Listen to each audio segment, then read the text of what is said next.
சர்ச்சையை ஏற்படுத்தியுள்ள பழனி நகராட்சி ஆணையர். பழனி நகராட்சி ஆணையர் பாலமுருகன் தமிழ்த்தாய் வாழ்த்து ஒழித்துக் கொண்டிருந்த போது தொலைபேசியில் பேசிக் கொண்டிருந்த காட்சி சர்ச்சையை ஏற்படுத்தியுள்ளது. திண்டுக்கல் மாவட்டம் பழனி நகராட்சி பெண்கள் மேல்நிலைப்பள்ளியின் வளாகத்தில் பல்வேறு கட்டிடங்கள் ரூபாய் 4 கோடி மதிப்பில் கட்டும் பணிக்கான அடிக்கல் நாட்டு விழா நிகழ்ச்சி நடைபெற்றது.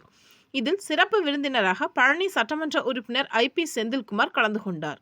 பின்னர் விலையில்லா மிதிவண்டி வழங்கும் நிகழ்ச்சி துவங்கும் முன் தமிழ்த்தாய் வாழ்த்து மாணவிகள் பாடினர். அதனைத் தொடர்ந்து மாணவிகளுடன் சட்டமன்ற உறுப்பினர், ஆசிரியர்கள், கட்சி பிரமுகர்கள் தொடர்ந்து அப்பாடலை பாடினர். அப்போது நகராட்சி ஆணையர் பாலமுருகன் அலட்சியத்துடன் தொலைபேசியில் பேசிக் கொண்டிருந்தார். பழனி நகராட்சி ஆணையரே தமிழ்த்தாய் வாழ்த்து பாடும்போது தொலைபேசியில் பேசிக் கொண்டிருந்த சம்பவம் சர்ச்சையை ஏற்படுத்தியுள்ளது. மாணவ மாணவிகள் அனைவரையும் வழங்கப்படுகிறது.